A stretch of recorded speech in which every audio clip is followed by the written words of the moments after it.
To the NBA we go. Woj is reporting that the Clippers are giving PG-13 the max extension to stay in LA in an attempt to unseat the Lakers for the NBA title. The 4-year extension means that 30-year-old Paul George will be a Clipper through the prime of his career. Kawhi's 29, locked up only through this season, becoming a free agent in 2021. Kendrick Perkins back here with us. Stephen A., starting with you.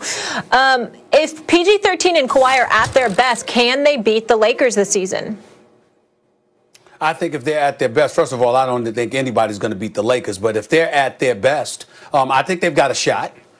Is it this Kawhi Leonard? I mean, correct me if I'm wrong, Kendrick Perkins. Is it Kawhi Leonard the best player on the planet? Oops, I'm sorry. Or was it whoops, Kendrick Perkins? I'm not sure what Max was saying. I'm not sure, Kendrick. But if Kawhi Leonard without the oops or the whoops, if Kawhi Leonard without the whoops or the oops is the best player in the world, and Paul George is hell-bent on resurrecting himself, this ain't the 70s or the 80s or even the 90s where you could throw it down low to Shaq and, drop step elbows yamming on your mug. It's a new day. It's a new era. Perimeter play on an extremely high level can knock off a lot of people, and no matter how great they are. I'm saying that's what it would take. I don't think it will happen by any stretch of the imagination. I got the Lakers as a favorite by damn near a mile. But if the best of PG and the best of Kawhi showed up, it could be very, very interesting. I hate to do it, Stephen A., but I agree with you here. Loath as I am to agree with you. I think they could. Here's the problem. I don't believe in Paul George in the playoffs. So, the answer is no. But if Paul George played as well as he could play in the playoffs, if he elevated somehow, because some players actually elevate in the playoffs, like usually Kawhi Leonard. In fact, he did it again in these playoffs, except for in that Game 7. And I know, Perk, you thought I was wrong and you were right about LeBron no longer being the best, but you had Kawhi as second best. I mean, Kawhi is an elite MVP caliber player, and when it matters most, he's usually among the best you'll ever see in the playoffs. So you have that. Can Paul George do something like that? Paul George in the regular season ain't that much worse than Kawhi. Can he be some version of Kawhi in the playoffs? Because then when you look at the team, look, LeBron's not going to be young forever, right? Eventually you would think, all people decline with age eventually. Stephen A. just brought it up, the perimeter game. Two attacking wings, two-way wings especially, that's tough to beat. Jordan and Pippen and LeBron and D. Wade, right? That's tough to beat. And then you look at what else the Clippers did. Ibaka can defend and shoot. So can Morris. Defend and shoot.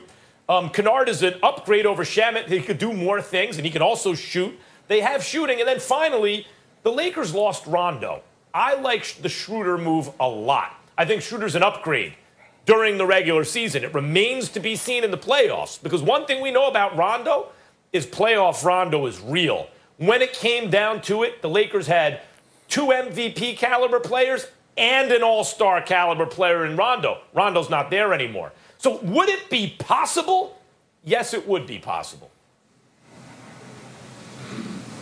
Hell no. Hell no. Look, Kawhi at his best and PG at his best is not matching up with LeBron James and Anthony Davis at their best. And, Stephen, I heard you go to the point when you was talking about how it's a perimeter league now where it's guard play and wings. Well, look, it's Anthony Davis. He is a Shaquille O'Neal. He is a Kevin Garnett. He is a generational talent, something that we've never seen before. And the worst thing that could have happened to the NBA, not just the Clippers, but the entire NBA, is that AD got to test the waters and went all the way to win a championship, meaning he went through the highs and the lows of being battle-tested and testing those waters. So when you look at what Anthony Davis was doing in the playoffs, what he did to Portland, what he did to Houston, what he did to Denver, he killed those bigs in the low post. He took them outside. He did everything he wanted to do.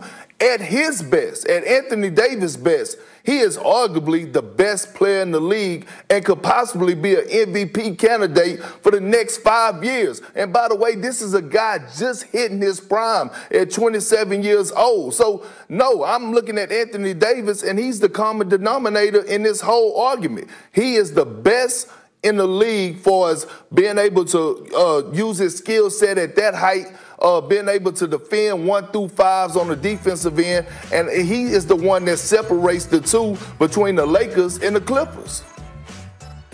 Well, KP, it's something important that I want you to recognize here. First of all, the question was PG and Kawhi's best game.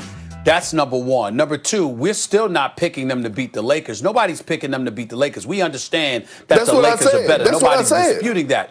Yeah, but what I'm saying is when you look at PG and Kawhi, let's pay attention to something. When we ask the question, their best, we're assuming in terms of their best on both ends of the floor, defensively and offensively. And even though there is no answer for AD, you have to remember the stronger, because you ain't taking AD down low. You're not going to be a monster in the interior with him. The nightmare for him is somebody that can jack up shots from long range and somehow, some way, even if their eyes are closed and they praying, somehow it's going in from 30. That's the problem for AD. That's the problem for LeBron. And what I'm saying is, even though I don't believe for 1 second it's going to happen, if you have two guys that can play on an elite level like they're capable of playing, and they bring their A-plus game to the equation, I will say this, the Clippers are the #1 threat to the Lakers under those circumstances.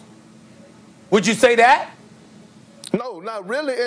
No, I would not say that, because for the simple fact that, Stephen A., you go back to the first series that the Lakers played the Portland Trail Blazers in Game 1.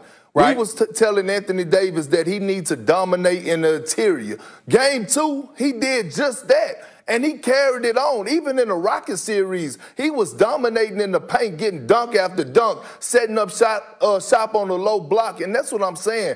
AD at his best is better than a Paul George at his best. Now, you could say Kawhi and I know that. At their best maybe wash each other out. And then what I'm saying is, on top of that, the Lakers have the better roster. How do you win the championship and you go and upgrade more than the Los Angeles Clippers, who didn't even meet that goal?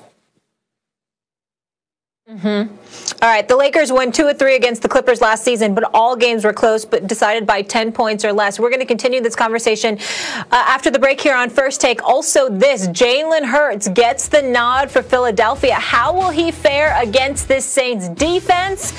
We discuss that as well when First Take returns.